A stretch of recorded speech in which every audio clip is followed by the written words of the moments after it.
All right. Seems to be streaming. Um,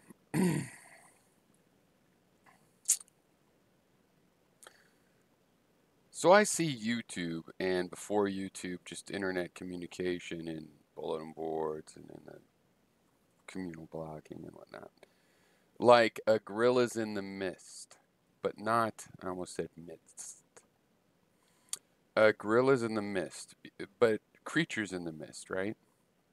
Like you're going around in the forest and you're checking out the creatures, or just, you're taking a walk in the woods in a place you've never been before, and you look around, you're going to see bugs you've never seen before. You're going to probably see some bugs that look totally familiar. You're going to see bugs that are familiar but different, like ants, but they're different than you've ever seen. They got a really, big pinchers or whatever. And you're going to observe that, and you're collecting information, right? You're finding out. Certainly, you do change what you think of the world as you learn more about the world. Um,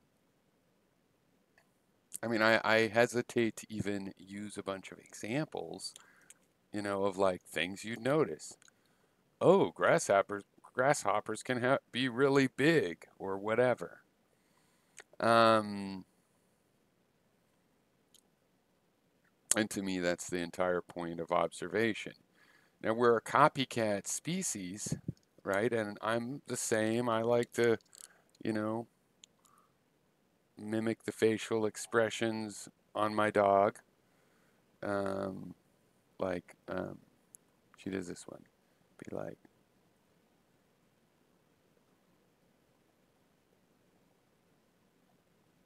kind of like that. All human species seem to have done that. Dress up as a deer and dance around a fire. Dress up as a goat and dance around a fire.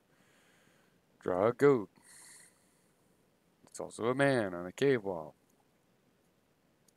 Um, but I don't think that's. I mean, I have no natural tendency to do that with my opinion. Just my own personal situation.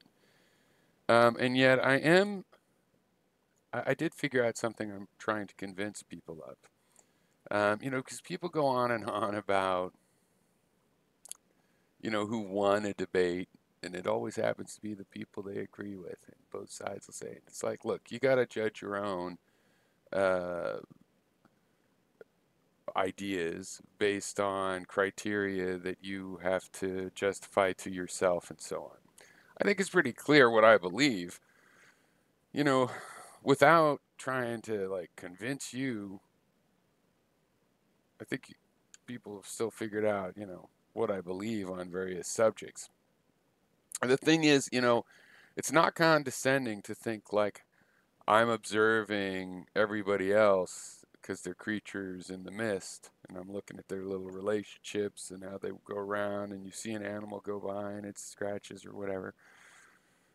Insects are, in a way more interesting. You watch ants, they do all kinds of little actions, and they clean their antennas, and then they walk around looking for some food or something, then they rest, and they try to get their footing, they're standing on something unbalanced.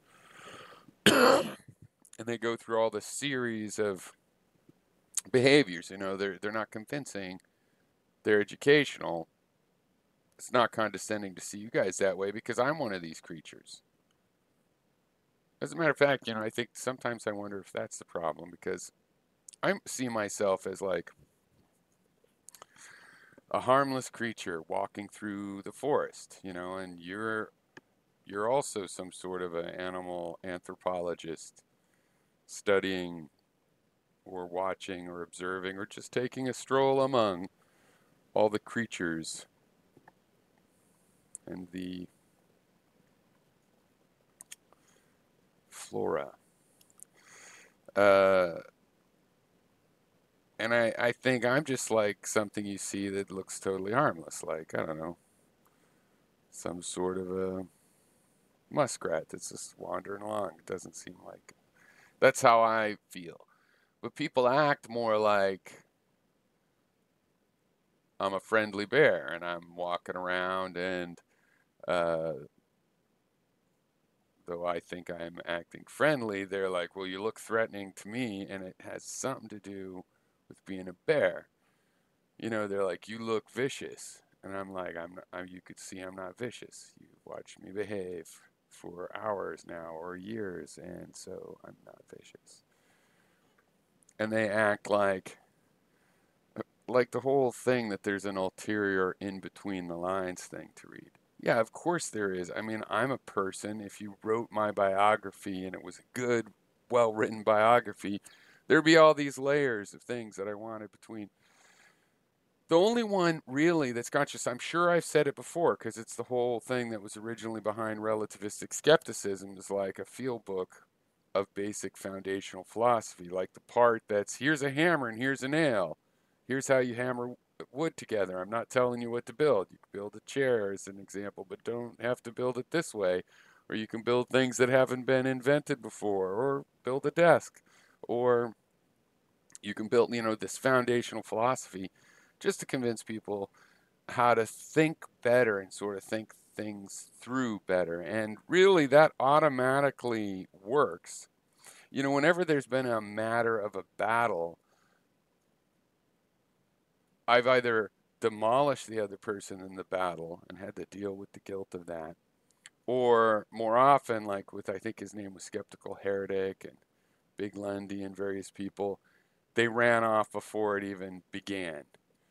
And it's funny because they're talking to people that they put down and ridicule, that they treat like village idiots. And then they're like, well, you lie too much. You're into the ponage community. You're whatever excuse I have to come up to just not have to talk to you.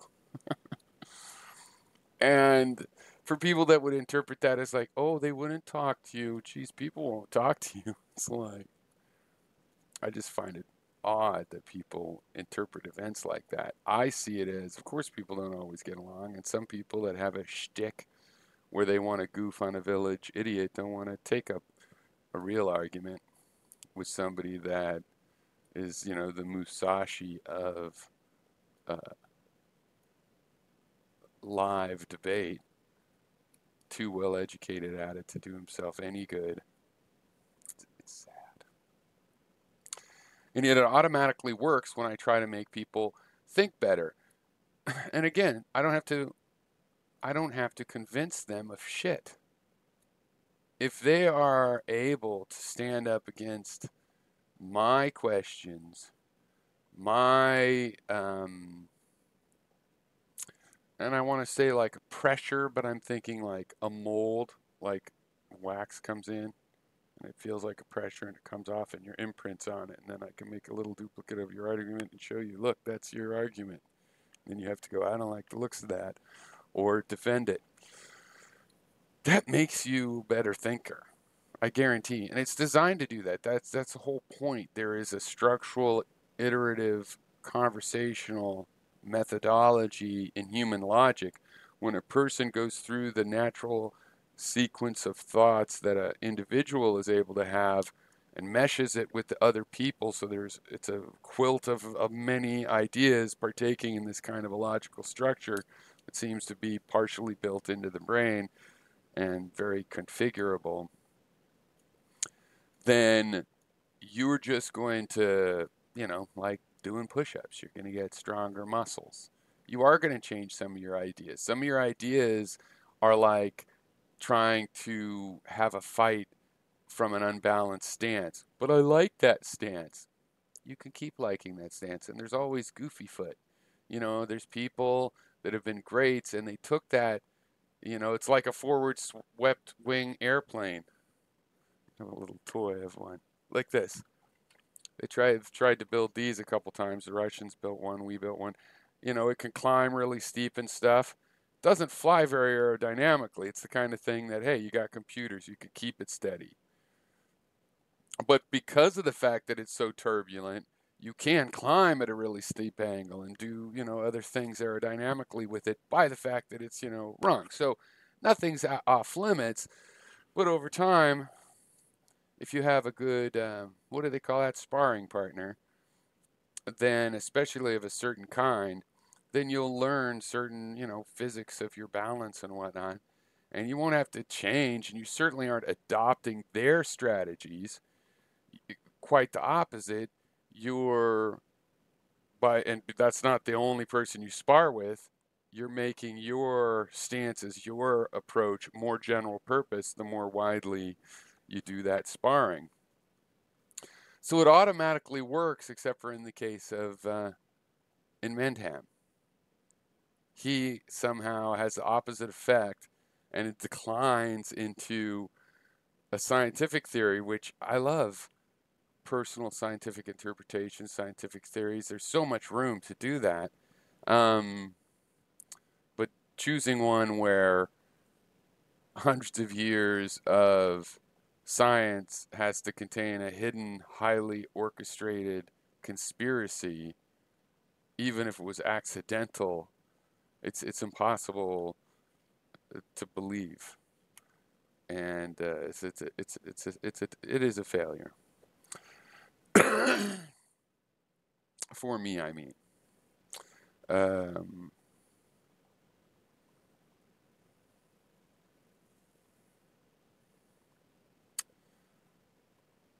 so yeah, I mean, people's interpretations of things is really, it's hard for me to follow sometimes, and even though I think I'm pretty good at it. I mean, for example, am the world's #1 expert in Gary's scientific system. Better than Gary because I remember the history of it. I've studied the whole history of it, the motivation, and how some of the thinking goes. And so it's overall incoherence. I mean, I've never hidden that it was incoherent. That I'm still interested in it.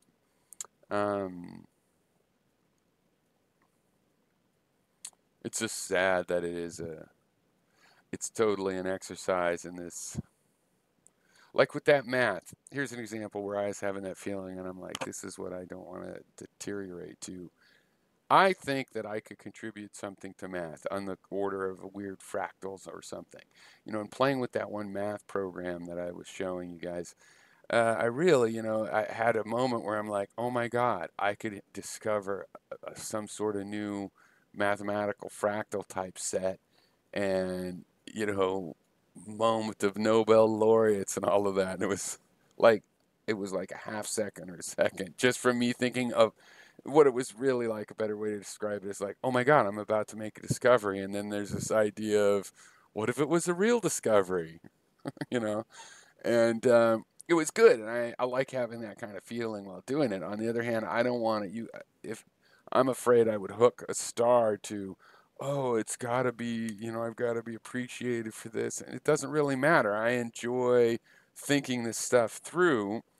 And that is somehow how you make, amazing discoveries, historic discoveries or whatever, or are the first person to voice them or whatever it is that happens. And I think that's one reason I've been so positive towards the dissident science movement and interested in it, and also not critical of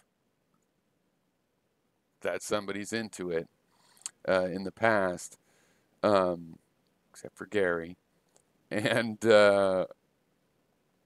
I myself feel I have, theories like that. They just don't, well, to me, I don't like violate what seem to be the facts to me. So there's a limit to how much it's, but there's a big limit to how much interpretation scientists put on it. You've got scientists that say it's all particles. You got other ones, it's all waves. You got other ones, it's like, it's all information. You got other ones, whatever. But I've been pretty positive towards that whole kind of thing because,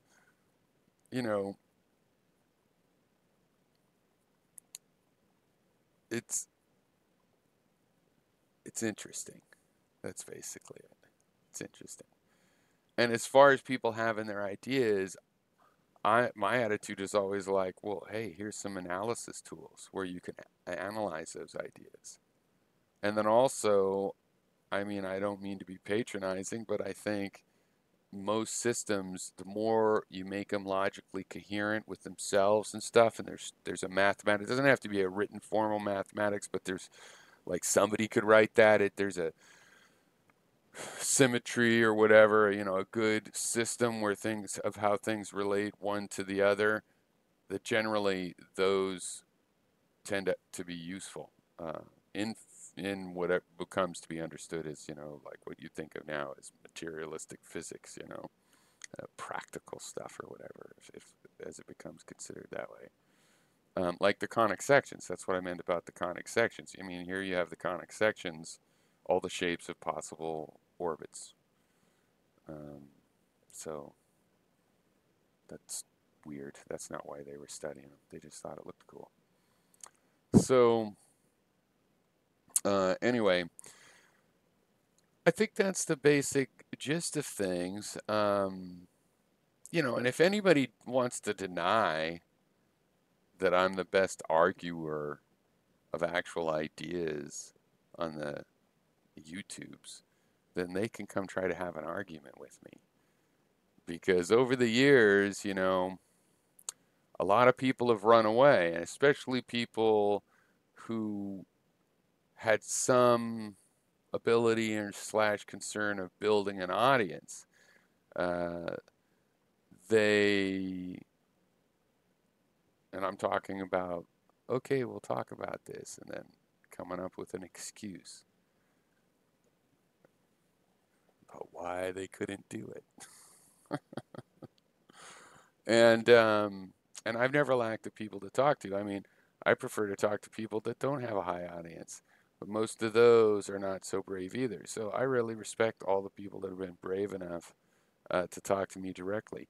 You're in a very small group of very brave people that'll talk to the friendly bear and swim with the great white shark because you could tell he's actually harmless. I think a lot of people don't get that. And the list is long now, considering how many people rocking Mr. E and people that were going to bring it on, man, and then started to set things up, and then we're like, thought better of it. Why? Well, because the Whisper campaign. It's kind of like why Hard Case Owns You doesn't ever respond to my comments. He knows who I am. But if I was a troll, I'm obviously the king troll because I can leave shit that bugs people and they don't even, like, I can't even acknowledge it. I've got to just ignore it. I'm the graveyard those motherfuckers are whistling by. And I'd still be making a lot of videos if that was any comfort to me. But that's not what I've been going for. I've been going for the following story, which is the point of this video.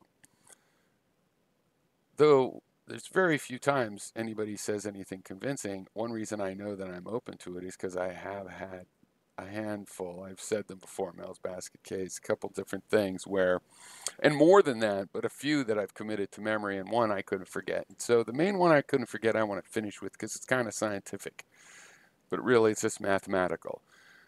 I used to think, and I made some videos about, the number pi is sort of this esoteric thing, these transcendental numbers, that in some sense they don't exist, and or they're not well defined, or not that they don't exist, but that they're infinitely difficult to define. And that's because for a transcendental number takes an infinite number of digits, right? That's not true with rational numbers. Even though in some bases, like in base 10, 1/3 is 0.333 for infinity. It takes an infinite number of threes, oh dear. But in base 3, it's just 0.1. So rational numbers can be converted into finite digits. And the thing about transcendental numbers like pi or an e is you can't do it in a finite number of digits on any regular base or even a polynomial base, which is way more flexible. So that's like, yeah, there's some transcendental numbers is a good name for something like that. But I always thought you can't really define it on the number line. We can't really place it on the number line because it's got infinite digits. What's the next digit, John? 2. Okay. What's the next digit? 4. Ooh, okay. And you can't ever get it. Whereas number 2, it's just right there at 2. And Casino McCool pointed out to me that the way we represent numbers and bases is arbitrary. That something have a finite number of digits in a number base is possibly the most meaningless way to define what was definitely well defined. And in fact, and he's totally right with this, just a billion%, and it spreads beyond math, the power of this revelation. Pi is extremely well defined for a number because it's that ratio square to circle, right? It's the ratio square to circle that's involved. And that's what can't be rectified, right? And the transcendental number is that you have a square space that has to interact with the circular space, and our digits is what fails. Where that number pi is on a number line is like, hey, it's this ratio that's built into space. That's pretty fucking definite. Whereas the number 2, oh, I have 2 pounds. Oh, wait, no, I have 32 quarts. I have a gallon, 1 gallon. Oh, wait, no, it's 10. It's numbers are infinitely divisible. Why is 2 right there? Well, it's not. It could be that it's 2, shillings or dollars, and a dollar's actually 100 cents, so it's 200. Whereas pi's fucking pi, no matter what you do about it. So pi is actually the more definite number than 2. And I learned that from Casino McCool on YouTube. So I'm obviously listening. So all the other, terror that I've caused and fear that I've reaped and wet soiled pants that I have to take responsibility for doesn't hold anything against me. I'm obviously open-minded here. And if you don't get it, I just never held that against you. And was I supposed to? The pi and e are the most definite numbers. That's how backward humans are. Is the transcendental numbers are the most specific, unscalable. You want to multiply them by 2, you better take 2 and multiply them because pi is pi. 2, who knows? 2 could be 4, could be 70, whatever. It depends on how many pieces are in the 2. Pi is fucking pi. QED.